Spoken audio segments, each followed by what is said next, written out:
Hi class, and welcome back to my video blog for films about painting, spring 2020. Today I will be asking and answering my own question about the documentary of Simon Schama and David. So my question is, how does David's artwork reflect the values of the French Revolution? And I wanted to ask this because David is known to be a neoclassical painter, so he has drawn from the classical eras, so mainly Greek and Rome and all that. And those were heavy political times. Those were times of great philosophers. We have Aristotle and all those guys, and you know, with having a republic and having a democracy, and that really it's kind of like how everything has influenced each other. It's not just artwork, it's these values, because I mean, the French Revolution was kind of the beginning of like workers of the world unite, and you know, the next century later, we have the Communist Manifesto. Next century later, we have Bolshevik Revolution, which not amazing, but you know, it did something. And now, 21st century, we have democratic socialists. So it's very interesting to me how art can relate to that, and how we can look at art as not only just, you know, an art piece, but as historical context as to what's going on in the world and how it was influenced by the world before it, and now how it has influenced the world after it. And I'm going to explore that, and I am a major history nerd, so I'm very interested in this, and we're going to get into it. It'll be cool.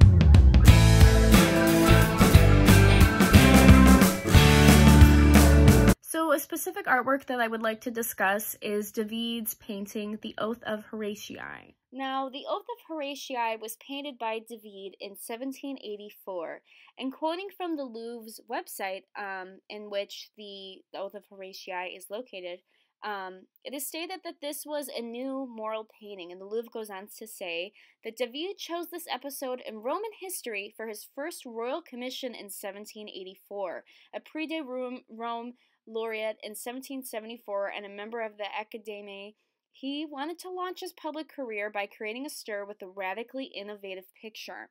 Now, while the Louvre, end quote there, while the Louvre mentions that this is for his first royal commission, this is important to keep in mind that this painting was not only seen by the royal, it was seen by David's people, the people who lived on the streets, who didn't get to have, you know, all these pearls or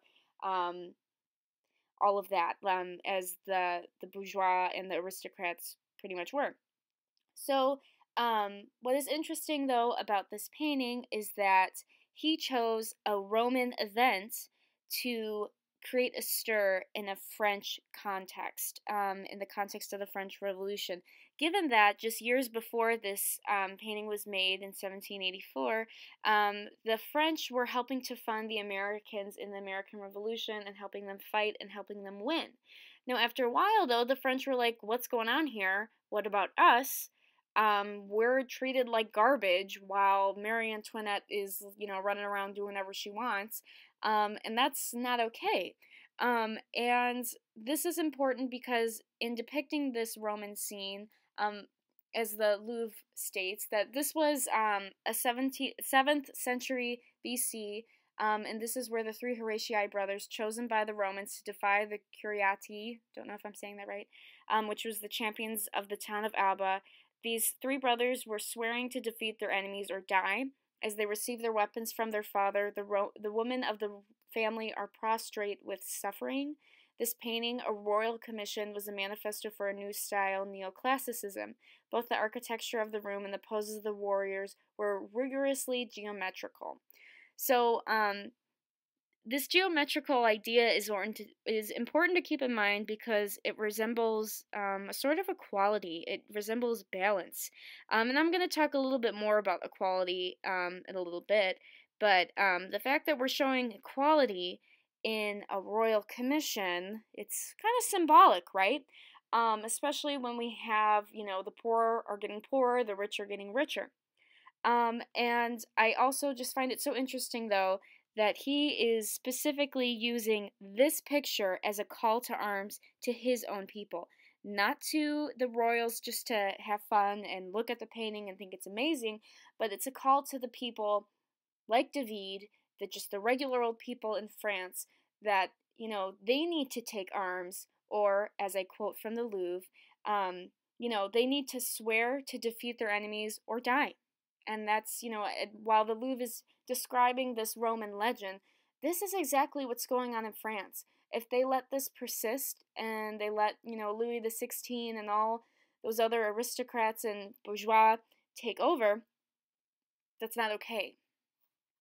Now, before fully getting into the Oath of Horatii, I'd like to discuss a little bit of the French Revolution and its values and its common slogan.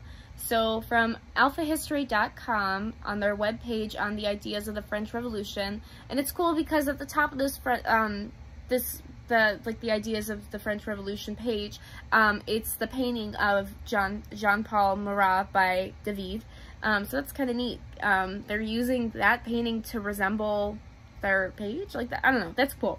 Anyway, it states that the French Revolution was motivated and shaped by several distinct ideas. 3 of these ideas were encapsulated in a well-known revolutionary slogan, liberty, equality, fraternity.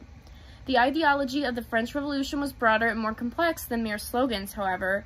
French revolutionary ideas drew heavily on the political philosophy of the Enlightenment and the writings of philosophies. So, we kind of already discussed this last week in our videos on the Enlightenment, but I'd like to talk about a little bit more, and also because I'm a history minor, and I love this period of history so much. But, this was the time where the church stopped being number one.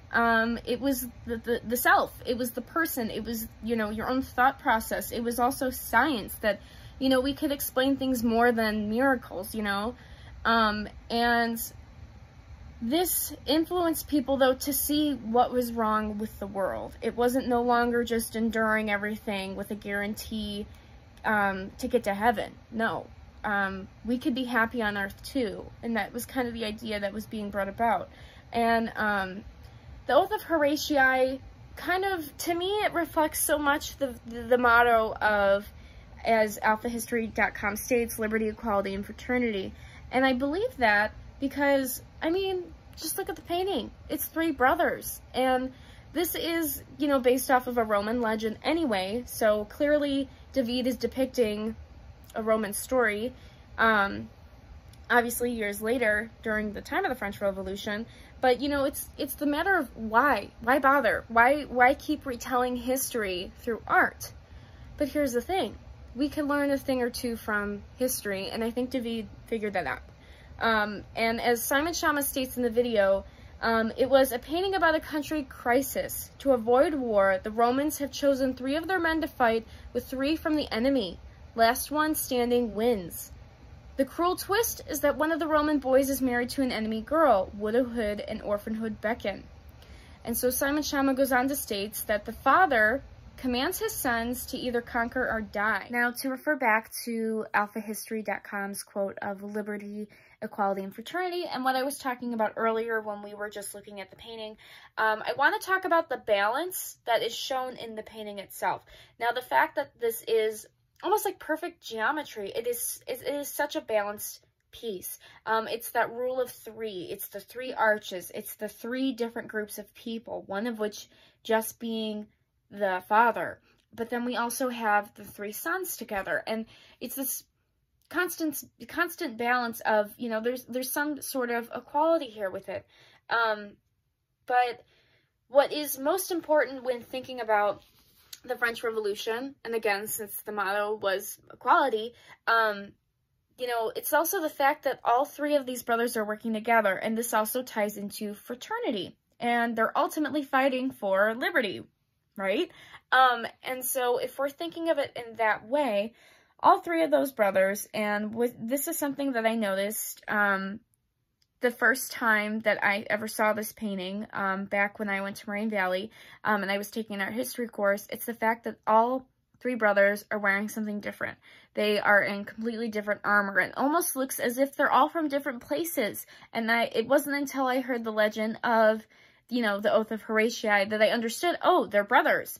But I think this re-emphasizes, especially in David's depiction of them, that all 3 of them are different, but they're coming together in equality to have their liberty. And that that deals with fraternity. It's the ultimate, you know, human connection, is that we're all human. That's how we can all relate to one another.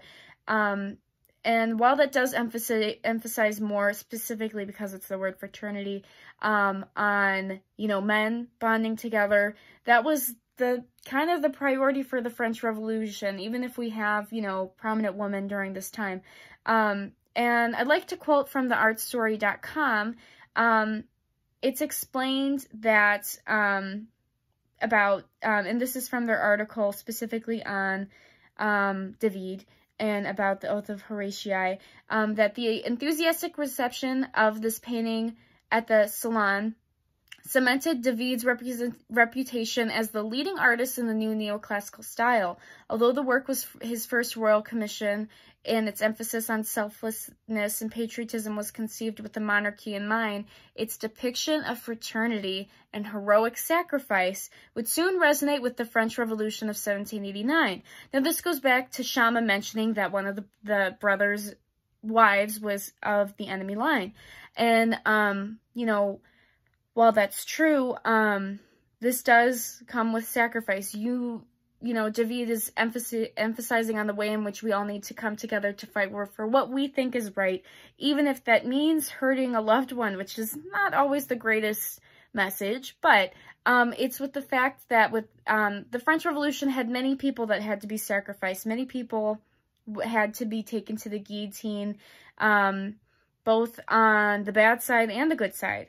And that, I think, is so important that we see this in the Oath of Horatii. And given that the French Revolution was 1789, this painting was made in 1784. We had 5 years.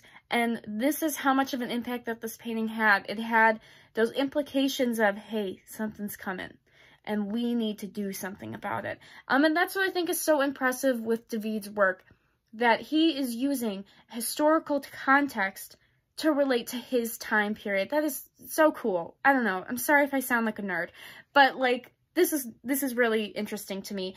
And I really find the Oath of Horatii to resemble these French Revolution ideals and values so early on, before the French Revolution even kind of picked up.